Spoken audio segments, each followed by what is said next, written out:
Have you ever been so exhausted that you could no longer find the strength to cry?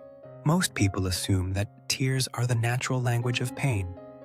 When grief strikes, we cry. When disappointment overwhelms us, we cry. When life becomes too heavy, tears often become the outlet through which the soul releases its burden.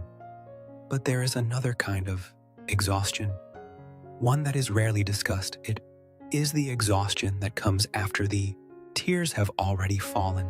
It is the weariness that settles into the deepest parts of a person after months, years, or even decades of carrying invisible burdens. It is the fatigue that leaves someone staring into the darkness at night, not because they are thinking too much, but because they no longer have the energy to think at all. In my years of studying Scripture and reflecting upon the spiritual journeys of countless believers throughout history, I have become convinced that some of the most profound moments in the Bible are not found in stories of triumph, but in stories of exhaustion.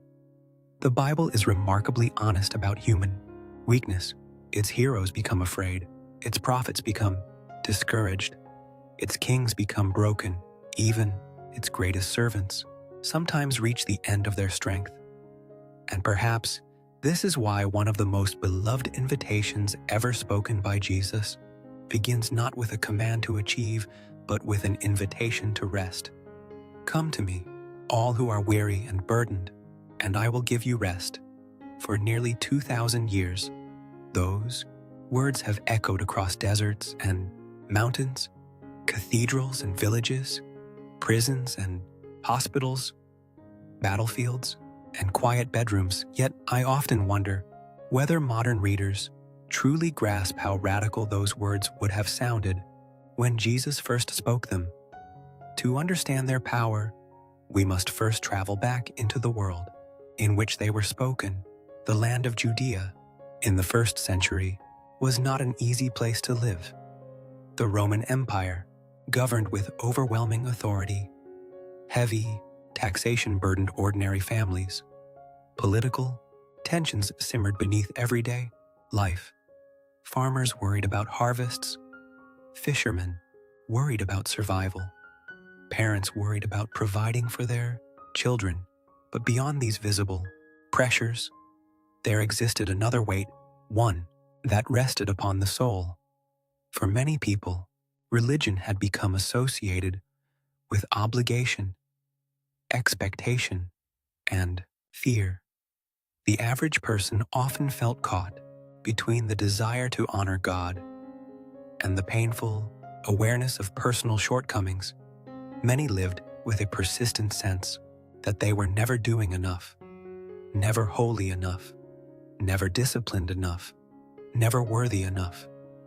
And it was into that atmosphere that Jesus spoke. Notice carefully what he did not say. He did not say, work harder. He did not say, try to become stronger. He did not say, return when you have fixed yourself. Instead, he said, come. That single word reveals something extraordinary about the heart of God. Throughout Scripture, God is consistently portrayed as the one who moves toward weary people. When Adam and Eve hid in shame, God sought them. When Moses doubted his calling, God reassured him. When Jonah ran away, God pursued him. When Peter failed, Jesus restored him. The pattern remains remarkably consistent. God is not waiting at a distance for exhausted people to climb their way back to him. Again and again, he steps toward them first. This truth becomes even more meaningful when we consider the kinds of burdens people carry. Not all burdens are visible. Some people carry grief. They wake each morning remembering someone they loved deeply, someone whose absence still echoes through every room of the house. Others carry regret. Years may pass, yet certain memories continue to revisit them. In quiet moments, Some carry responsibilities that seem endless. They care for aging parents, they provide for families, they support others, while silently neglecting their own emotional needs. And then there are burdens that are almost impossible to describe: anxiety, loneliness, fear of failure, spiritual confusion, the feeling that one is slowly running out of strength, while the world continues demanding more. Interestingly, these struggles are not unique to modern life. Human technology has changed dramatically, but the human heart has changed very little. The questions that haunted ancient people continue to haunt us today. Am I enough? Does anyone truly understand me? Can I keep going? Where can I find peace? It is precisely here that the invitation of Jesus becomes so powerful, because he does not merely offer advice, he offers himself. And perhaps no biblical figure illustrates human exhaustion more vividly than the prophet Elijah. At first glance, Elijah appears to be one of the strongest individuals in Scripture. He confronted kings. He challenged false prophets. He witnessed extraordinary demonstrations of divine power. Yet immediately after one of the greatest victories of his life, Elijah collapsed emotionally. He fled into the wilderness. He sat beneath a tree, and there, in one of the most startling moments in the Old Testament, he confessed that he could not continue. Many readers expect God to respond with correction. Instead, God responds with compassion. Elijah is allowed to rest. He sleeps. He receives food. He receives water. Only after his physical and emotional strength begins to return. Does God speak to him about the future? The sequence is important. Before addressing Elijah's mission, God addressed Elijah's exhaustion. This detail reveals a profound theological truth. Sometimes the most spiritual thing a weary person can do is not to strive harder. Sometimes it is simply to receive the care that God is offering. As we continue exploring the invitation of Jesus, another remarkable detail emerges. A few verses after Matthew, chapter 11, verse 28, Jesus describes himself using words that are both beautiful and surprising. He says that he is gentle and humble in heart. Think about that for a moment. If you were asked to summarize the heart of Christ in only a few words, what words would you choose? Powerful, holy, wise, majestic? All would be true. Yet Jesus chooses to emphasize gentleness. This is not weakness. It is strength, expressed through compassion. It is authority, exercised through love. It is power that does not crush the weary, but welcomes them. Perhaps this explains why so many different kinds of people were drawn to him. Children felt safe around him. The sick approached him. The rejected listened to him. The broken trusted him. People sensed that they were encountering someone who understood them without humiliating them, someone who could speak truth without destroying hope, someone who could see every flaw and still extend grace. This becomes especially meaningful when we consider those seasons of life, when even tears disappear. Many people assume that emotional pain always produces visible sorrow, yet experienced pastors, counselors, and spiritual directors often observe something different. Sometimes deep suffering produces silence. The person who once cried openly becomes numb. The person who once prayed passionately struggles to find words. The person who once expressed emotions freely begins to feel empty. This experience can be frightening. Some begin to wonder whether they have lost their faith. Others fear that God has become distant. Yet, Scripture suggests another perspective. The Psalms are filled not only with cries of anguish, but also with moments of silence, confusion, and waiting. Biblical faith does not require constant emotional intensity. Faith sometimes whispers. Faith sometimes waits. Faith sometimes survives, one difficult day at a time. And throughout those seasons, God remains attentive. One of the most comforting themes in Christian theology is the belief that God understands what human language cannot fully express. Before a prayer is spoken, He knows. Before tears appear, He understands. Before strength returns, He remains present. This brings us to an important question. What exactly is the rest that Jesus promises for centuries? Theologians have reflected upon this question. The answer is deeper than simple relaxation. Jesus does not promise a life free from responsibility, nor does He promise an existence without suffering. The rest He offers is something more profound.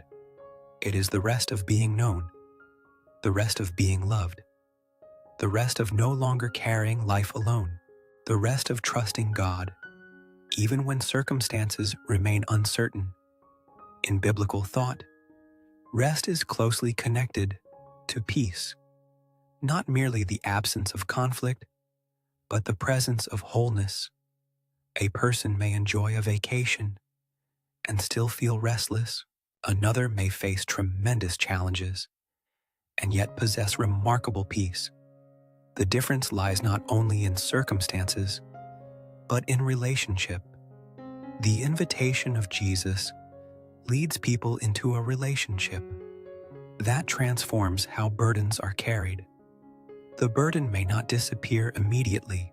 The circumstances may not change overnight, but the burden is no longer carried alone. And perhaps that is one of the deepest forms of rest available to the human soul. This truth has been recognized by believers throughout history. One of the most famous examples comes from Augustine of Hippo, long before becoming one of Christianity's most influential theologians. Augustine spent years searching for fulfillment. He pursued knowledge, he pursued achievement, he pursued pleasure, yet none of these pursuits ultimately satisfied the deepest longing of his heart.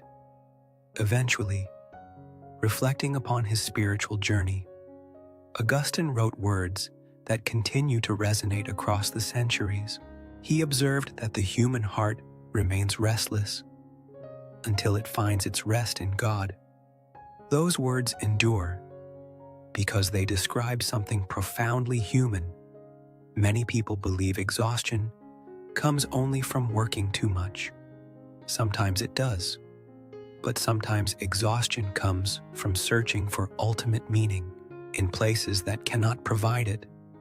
The soul grows weary when it carries questions that achievements alone cannot answer.